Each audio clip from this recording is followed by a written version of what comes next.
Amém? Todos acharam? Quem não achou, diga espera. Estou esperando. Lucas capítulo de número 17. Olha o que aqui diz o versos de número 11. Verso o quê? Diz assim: e aconteceu que, indo ele a Jerusalém, passou pelo meio da Samaria e da Galileia. Versos 12 diz: e entrando numa certa aldeia, saíram-lhe ao encontro 10 homens leprosos, os quais pararam de longe. Os 10 homens leprosos pararam. Louvado seja o nome do Senhor. E levantaram a voz, no versos 13, dizendo: Jesus, mestre, tem misericórdia de nós. Quem crê que Jesus é o mestre dessa casa? Quem crê que Jesus é o mestre da sua vida?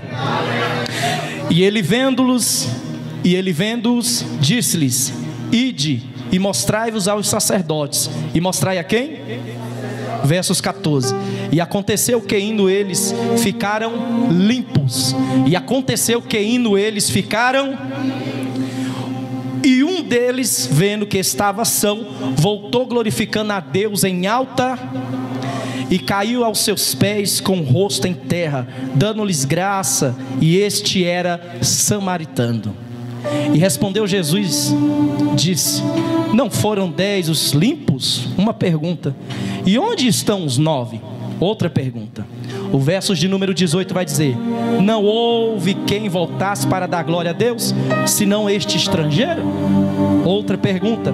Versos 19, uma afirmação. E disse-lhe: levanta-te e vai, a tua fé te salvou.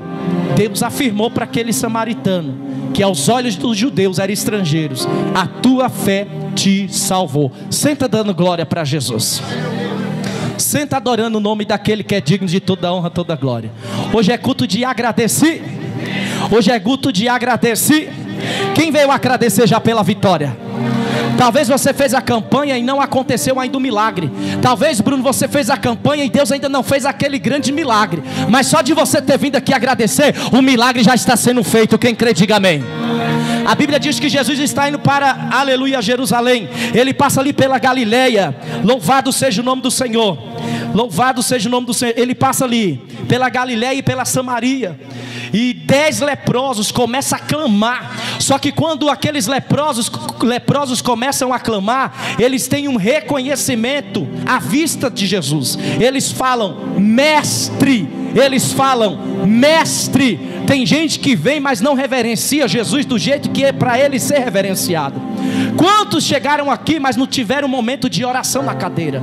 Quantos chegaram aqui, mas não dobrou o joelho, reverenciando: mestre, eu vim para a tua casa para te adorar, eu vim para a tua casa para te servir, eu vim para a tua casa para te honrar. Louvado seja aquele que é digno de toda honra, toda glória. Muitas das vezes nós viemos para a casa do Senhor, pastor Adriano Sardinha, para pedir, para clamar, para receber. Mas nesse culto você não veio apenas receber, você veio dar o seu melhor glória, o seu melhor aleluia, a sua melhor reverência. Você veio para entregar, porque a Bíblia diz que é dando que se recebe, é plantando que se colhe. Na lógica do homem, ele só colhe arroz se ele plantar arroz. Na lógica do homem, ele só colhe feijão se ele plantar feijão. Na lógica da terra e humana, aleluia, ele só colhe milho se ele plantar milho. É assim ou não é? O que é que você tem plantado diante da presença do Senhor? O que é que você tem plantado no culto de adoração ao Senhor? Tu quer colher, tu quer receber, tu quer porta aberta,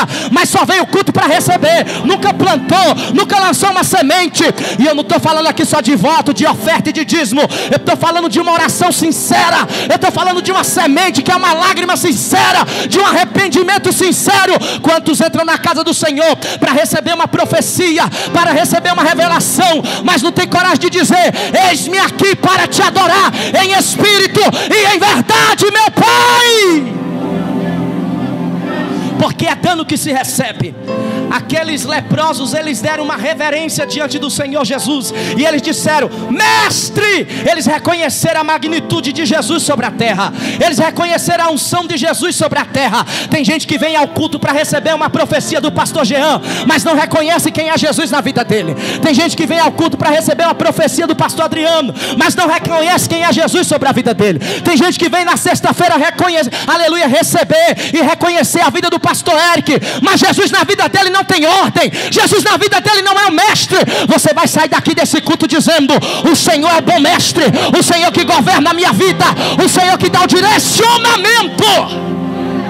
Mestre, tem misericórdia de nós. Foi isso que aqueles leprosos falaram, pastora Olga. Eram quantos? 10. Eles gritaram de longe. A lepra naquela época era como se fosse o câncer de hoje em dia. A lepra daquela época era uma doença incurável, só um milagre, e ali passava-se o milagre, ali passava-se o dono do milagre. Quantas vezes você vem no culto esperando o milagre do homem, e Jesus está aí do seu lado querendo ouvir a tua oração sincera? Quantas vezes você vem no culto querendo receber uma intercessão, que eu coloque a mão na sua cabeça, e Jesus já está do teu lado esperando uma lágrima sincera?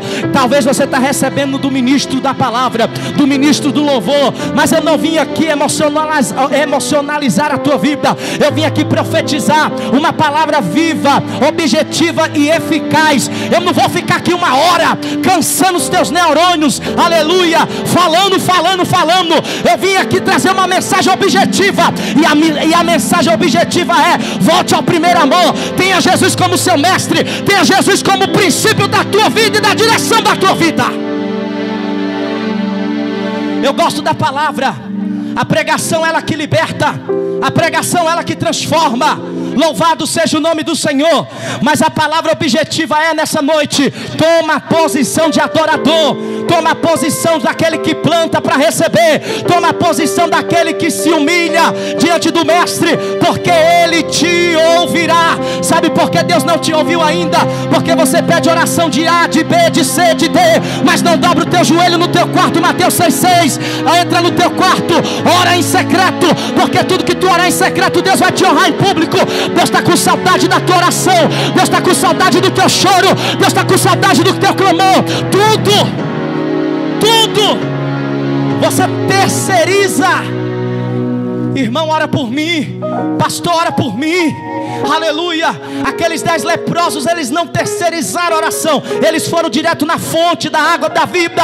E quem é a fonte da água da vida? É Jesus de Nazaré. Ele disse: ninguém vem ao Pai se não for por mim. Porque quando você vem a Ele, você já vem ao Pai. Ele é a ponte para a vida eterna, Ele é o caminho, a verdade e a vida. E muitas das vezes nós temos colocado Ele para fora da igreja. Muitos líderes têm colocado Jesus para fora, para que Ele apareça em cima do altar. Muitos líderes têm colocado Jesus para fora, para que Ele brilhe em cima do altar, usando os dons, usando os talentos e usando aquilo que Deus deu para ganhar almas. A profecia não é para que alguém seja reconhecido como rei, como príncipe. A profecia é para que o povo de Deus não se corrompa. A profecia é para que o povo de Deus não tome caminhos errados. Louvado seja Deus. Se Deus me usar agora para curar um câncer, o nome do Senhor Jesus que é glorificado. Se Deus me usar agora para revelar algo oculto da tua vida, não é sobre o pastor Jean, é sobre Jesus de Nazaré, o mestre da nossa vida. O mestre está aqui, e quem veio chamar a atenção do mestre, fala para esse irmão que está do seu lado: não terceiriza aquilo que só o mestre pode fazer por você. Não terceiriza aquilo que só você pode fazer com o mestre. E sabe o que é que aqueles 10 leprosos fizeram com o mestre? Eles clamaram. Eles clamaram, diga clamar. Clamar nas suas significa gritar. Se o obreiro Michael estiver do outro lado da rua, e se eu falar obreiro Michael, ele não vai me ouvir. Mas se eu gritar por ele, chamar por ele, clamar por ele, ele vai me ouvir, presbítero. Tem gente que vem, grita, mas não clama. Tem gente que vem, faz barulho, mas não clama. Jesus não está à procura de barulho, Jesus não está à procura de movimento, Jesus não está à procura de pula-pula. Ele está à procura de alguém que clama, e tem avivamento na palavra, e tem avivamento no poder, e tem avivamento com o espírito do discernimento. Hoje vivemos uma época que o homem aparece, o nome de Jesus pouco é citado. Só que aqueles 10 leprosos, ele entendia que só Jesus podia fazer. Tem gente que está enfermo espiritualmente, porque só foca no homem, só foca no ministro, só foca no servo. Mas a Igreja Missões do Reino, e quem veio visitar hoje, não vai focar no pastor Jean, mas vai focar na palavra daquele que mandou ele pregar a palavra. Vai focar no mestre, o nome dele. Qual é o nome dele? Dá um grito pelo nome dele aí. O nome dele é Jesus de Nazaré. Quando eles clamam por Jesus de Nazaré por uma certa distância, porque pela sociedade, Solange, eles eram imundos. Eles não poderiam coabitar na sociedade, eles não poderiam habitar na sociedade, eles não poderiam estar no meio da sociedade. Louvado seja o nome do Senhor. Tem gente que está com lepra sentimental e não consegue mais estar no meio. Tem gente que está com a lepra emocional e não consegue mais socializar. Tem gente que está com a lepra, e sabe qual é a lepra do século 21? É a depressão, é a ansiedade, aleluia, é o síndrome do pânico, é achar que todo mundo vai ferir, que todo mundo vai trair, que todo mundo vai enganar. Mas essa lepra hoje vai cair por terra. Essa enfermidade hoje vai cair por terra. Essa enfermidade de antigamente impedia dele socializar. Diga socializar. De estar no meio, diga estar no meio. Tem crente que não tem lepra, não tem enfermidade, está sadio, mas tem dificuldade de estar no meio dos irmãos, tem dificuldade de trabalhar com os obreiros, tem dificuldade de participar de uma ação entre os irmãos, tem dificuldade de responder no grupo da igreja, tem dificuldade. Há duas opções: ou ele é leproso, ou ele é rebelde e teimoso. Porque tem gente que tem dificuldade, só há duas explicações: lepra ou desobediência. E se tiver com lepra hoje vai sair curado. E se tiver desobediente hoje vai passar a obedecer a ordem do Senhor. Por quê, pastor? Pergunte: por quê, pastor? Porque Jesus deu uma ordem, diga ordem. E Jesus diz para eles, no versos 13, eles levantaram a voz dizendo: Jesus, mestre, tem misericórdia de nós. No verso 14, e vendo-os, disse: ide e mostrai aos sacerdotes. E aconteceu que indo, eles ficaram curados.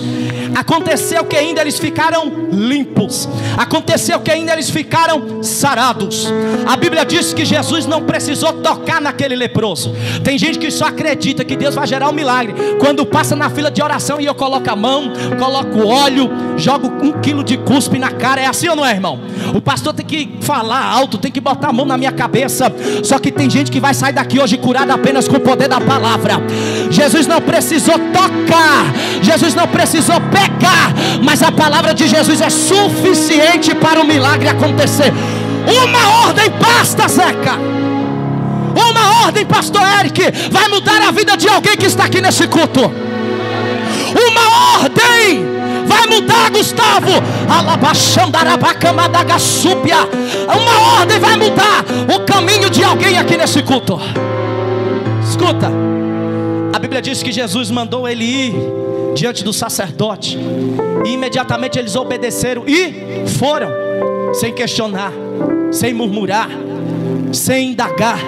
Sabe por que tem gente que perece? Sabe por que teve muita gente que não recebeu nessa campanha e nem nas campanhas passadas? Porque o mestre está falando todo o tempo: faz assim, ele faz do outro jeito. O mestre está dizendo: seja assim, ele é do outro jeito. A primeira coisa para você alcançar o caminho da salvação, da cura e do milagre é obedecer. Diga obedecer. Tem gente que tem uma sabedoria, tem gente que conhece a Bíblia de Gênesis a Apocalipse, tem gente que tem uma dicção boa para ministrar, uma unção, o dom da palavra, mas tem dificuldade de obedecer uma ordem.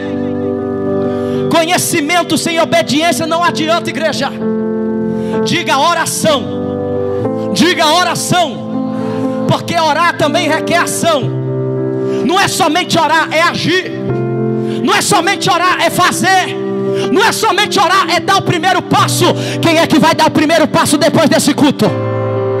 Eu estou sentindo, casal, que alguém vai dar o primeiro passo aqui. Eu estou sentindo que alguém vai dar o passo da vitória aqui hoje. O que adianta tu passar a noite toda presbitorando e não ter uma atitude que Deus mandou você ter, e não ter uma ação que Deus mandou você agir? Remadai a Súria. Vamos entrar aqui nos casamentos. O que adianta você querer a libertação do seu marido se você é mais prova do que ele, mulher? O que adianta você querer que o teu marido te ama se você também não muda e é submissa à missão que Deus tem sobre a vida dele?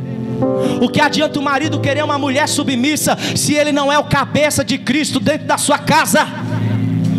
É engraçado que sempre o marido quer a mudança da mulher, ou sempre a mulher quer a mudança do marido, mas dentro da tua casa o que vai prevalecer é a ordem de Deus. E se Deus falou que é para você mudar primeiro, quem vai mudar primeiro é você. Rebarachúria. Eu e a pastora Juliana, nós somos prova viva disso. Nós temos orado e buscado para que Deus venha nos mudar.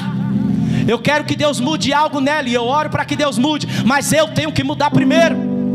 A pastora quer que Deus mude coisas na minha vida, direcionamentos na minha vida, mas antes de Deus me mudar, Deus vai mudar ela primeiro. E aí Deus uniu duas pessoas para um propósito, e o propósito é: me obedeça, faz o que eu mando, prega a minha palavra, cuida das minhas ovelhas. Para isso Deus levantou o marido, para interceder pela esposa.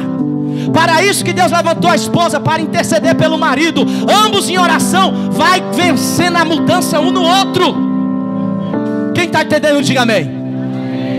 Alamanchúria. A Bíblia diz no versos 4 que Jesus deu uma ordem. Uma o quê?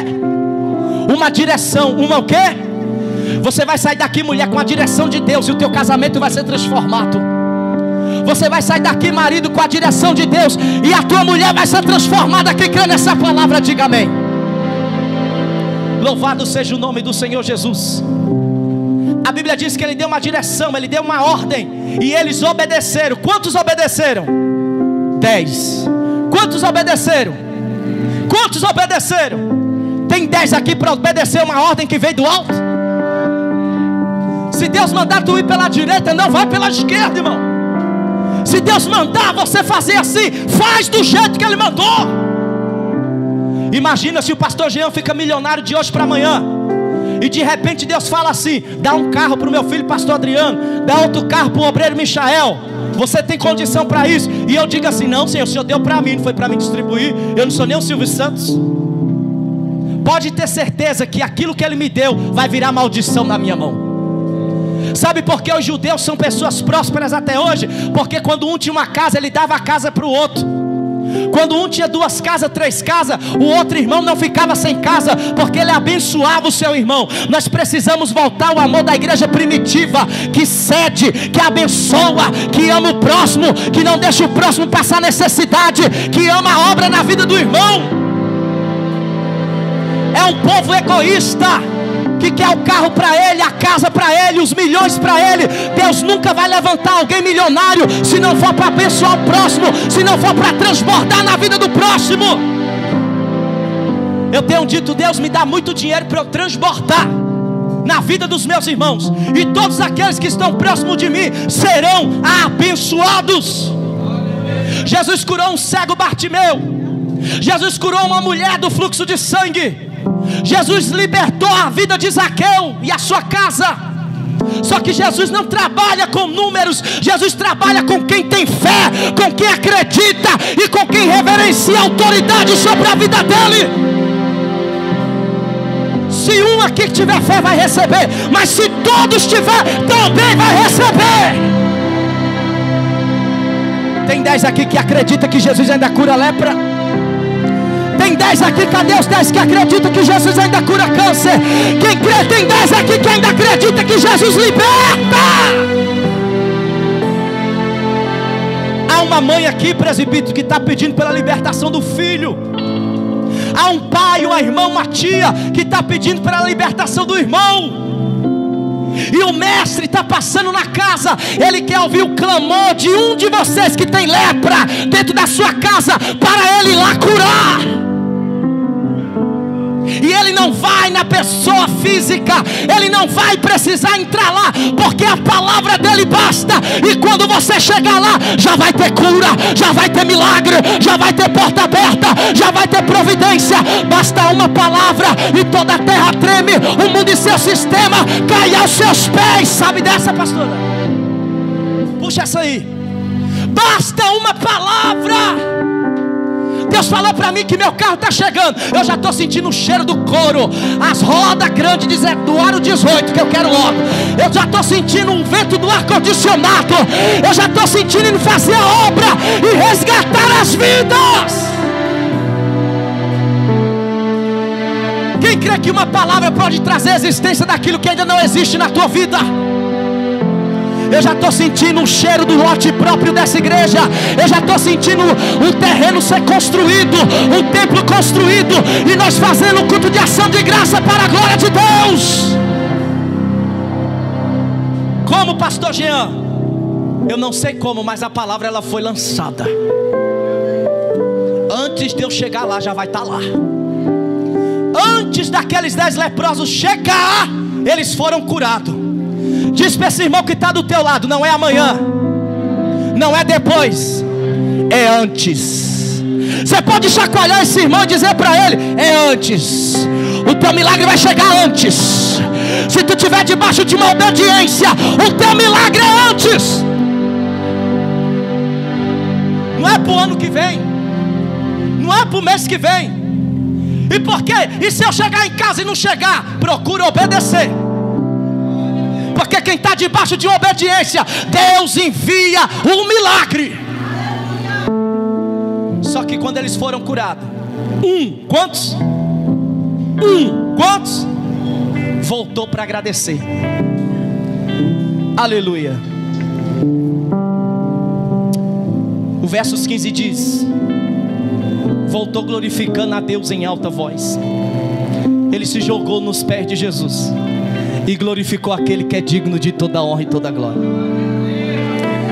Uma conta que não bate, uma conta que nos prova que de 10, é grato. Uma conta que não bate, uma conta que de todos que vai receber grandes milagres, talvez vai ser grato àquilo que Deus fez. Por quê? Porque tem gente que foi treinado como se Deus fosse empregado dele, como se Deus tivesse a obrigação de abrir porta, de abençoar, de prosperar, de casar ele, porque ele trouxe um voto, porque ele trouxe um dinheiro. Deus não vende bênção, são sementes lançadas, e à medida que tu lançar, tu colherá. Uma geração que foi ensinada que Deus é obrigado a dar, que Deus é obrigado a fazer. Eu digo para vocês nessa noite: Ele não é teu empregado, Ele não é teu funcionário, Ele não é teu mordomo. Quem tem que fazer é você. Porque se você adorar, Ele é Deus, mas se você não adorar, Ele continua sendo Deus. E se o povo calar, as pedras clamarão. Eu acredito ainda em mensagens que são trazidas do Espírito Santo, que eu não preciso montar, que eu não preciso trazer uma palavra montada para que você sinta uma emoção e glorifique, mas eu tenho que trazer uma mensagem que te confronta, porque evangelho que não confronta não é evangelho. O evangelho verdadeiro, nós não saímos daqui com o peito cheio, dizendo: eu sou homem de Deus, eu sou mulher de Deus, eu sou pastor de Deus, eu sou profeta de Deus. Ei, esse evangelho não foi o evangelho que Jesus deixou. O evangelho que Jesus deixou, nós saímos de cabeça baixa todo culto dizendo: eu preciso ser liberto, eu preciso mudar, eu preciso voltar ao primeiro amor, eu preciso. Quando o verdadeiro evangelho é pregado, nós temos vergonhas da lepra.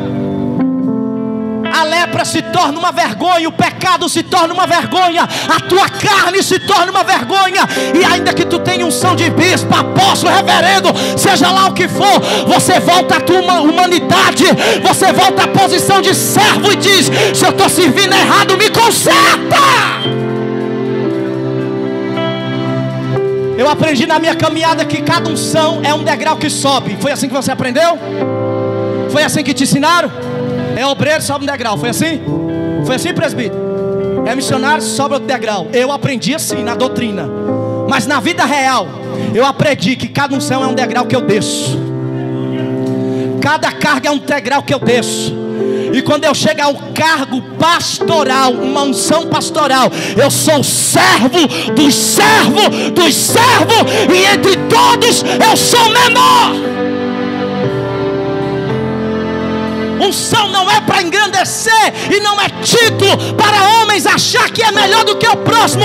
Unção é para servir, é para cuidar, é para zelar, é para resgatar, é para pregar e trazer salvação para as ovelhas perdidas da casa de meu pai. Tem gente que almeja a unção. Eu corria de unção, porque eu aprendi na minha caminhada que quanto mais é dado, mais é cobrado. E a palavra de Deus não é bagunça. A palavra de Deus não é desordem. A palavra de Deus ela é objetiva e direta. E qual o caminho que a palavra de Deus nos leva? Apocalipse 21, 22. A salvação, um novo céu e uma nova terra. Jesus está voltando, igreja.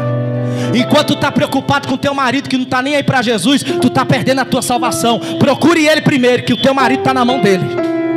Enquanto você deixa de vir para o culto por causa dos teus filhos, Jesus pode voltar, eles podem subir, você pode ficar. Coloca Deus como prioridade na tua vida, porque a salvação continua sendo individual.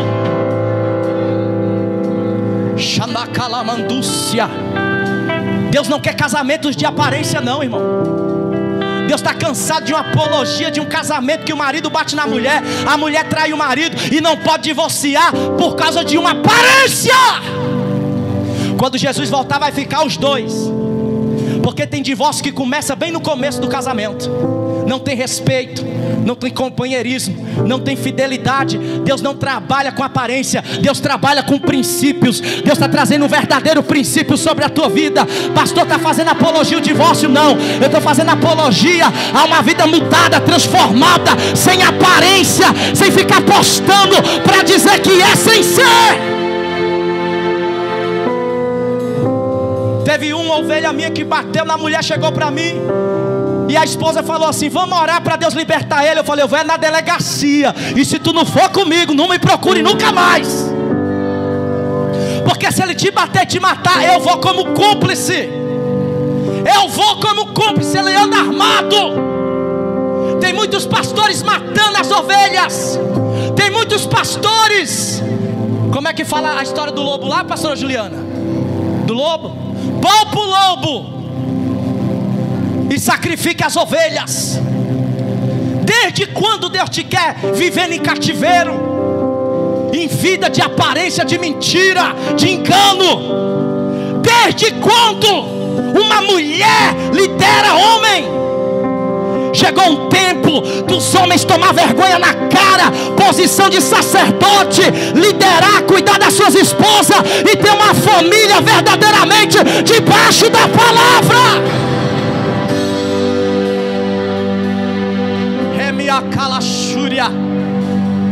No dia que você me mostrar dentro da Bíblia que os papéis inverteram, eu mudo de opinião. Mas a minha Bíblia diz que o homem tem que tomar posição de homem, marido de marido, pastor de pastor. Tem muito homem que tem uma unção sacerdotal. O que está faltando é vergonha na cara, é tomar obediência, é tomar posição e fazer o que Deus mandou fazer. Eles só obedeceram e foram curados. Um voltou e reconheceu. No verso de número 16, ele se prostrou aos pés de Jesus e adorou a Deus. Só que no verso 17 nos prova que Jesus ele é observador. Jesus é o quê? Deus ele sabe quando você é ingrato. Deus ele sabe quando você rejeita ele. Você pensa que engana o pastor? Engana. Você pensa que engana o teu cônjuge? Engana.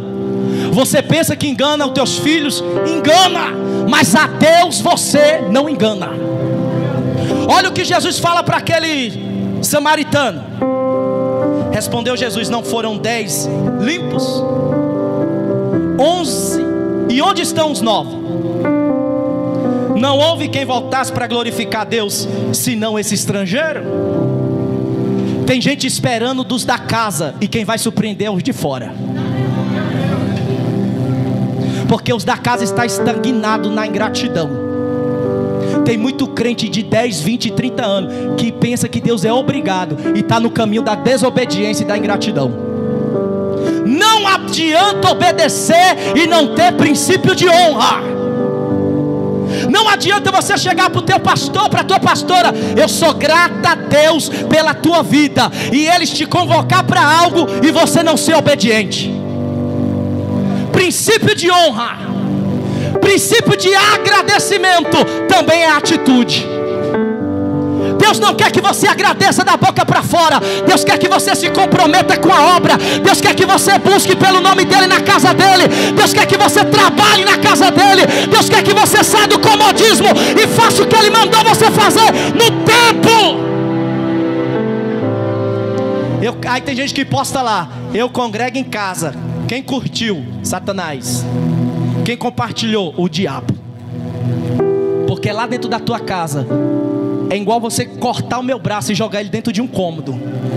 Ele não tem funcionalidade, é morto, é um cadáver, sim ou não? Só que o meu corpo vive sem um braço. Vive ou não vive? Vive ou não vive?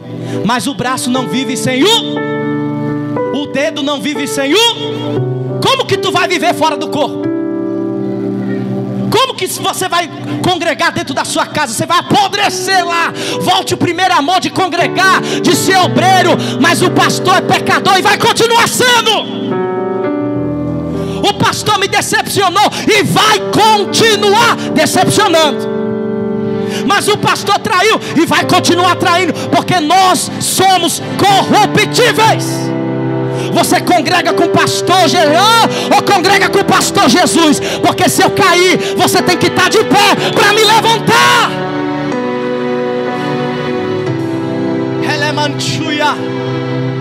Congregue numa igreja mais próxima à sua Bíblia, independente da distância. Se ela é próxima à palavra de Deus, congregue lá. Sai do oba-oba, sai das revelações, das profecias que não tem base na palavra. Sai do evangelho, do egocêntrico, do ego, das bênçãos, e volta para o evangelho verdadeiro, da libertação, da salvação, da mudança, que tira o pecado do mundo, que te liberta. É culto de agradecimento, sim ou não? Pulamos, rodamos, falamos em mistério, mas agora é hora de obedecer e se arrepender e adorar aquele mestre, que o nome dele é Jesus de Nazaré. Escuta, finalizo dizendo: Jesus observou e percebeu que 9 foram ingratos, mas um foi grato. De 10, um será grato. Eu profetizo que Deus vai te dar ousadia, força, ânimo, virtude e graça, porque tu vai ajudar 10 e só um vai reconhecer quem foi Deus na tua vida. Eu profetizo que você não vai fazer para o homem, você vai fazer para Deus. Se eles são ingratos com você, tem problema não. Quem vai te abençoar é Deus. Se eles são ingratos com você, tem problema não. Quem vai te honrar é Deus. Se eles estão sendo ingratos com você, se 10 virou as costas para você, Deus vai trazer de volta para reconhecer a glória de Deus que há na tua vida. Quantos receberam a bênção aqui e não voltaram para agradecer? Nem para pagar a pizza no Bom Gosto não voltou. Zeca, tu vai pagar a pizza quando tu prosperar. Quem está entendendo, diga amém. Pastor, tu quer ser bajulado? Irmão, eu não quero ser bajulado, mas há um princípio de honra. Há um princípio de honra que nos faz ser prósperos a cada dia. Eu honro meus antigos pastores, até hoje eu falo com eles. Eu vou aí, pastor. Honra, princípio de honra. Quem está entendendo, diga amém. Amigos que falam mal de você porque um dia você sentou na mesa com eles e meteu o pau em outros. Agora é tua vez de ser o falado. Sabe por que estão falando mal de você? Para você voltar ao primeiro amor e parar de ser fofoqueiro. Sabe por que tem gente que te traiu? Para você parar de ser traidor. Eu sou um tipo de pessoa que Deus me usa como exemplo, irmão. Quando eu faço, às vezes sem perceber, Deus me cobra e me cobra feio. Tem gente que faz e nada acontece. Mas faz você para ver se você não vai ser o exemplo que Deus vai usar na terra. É assim ou não é? Irmão, o alvo não é quem está atrás, o alvo é quem está em cima. Eleva os teus olhos para os montes, de onde virá o teu socorro. O teu socorro vem do Senhor, que fez os céus e a terra. Se coloca de pé aplaudindo Jesus.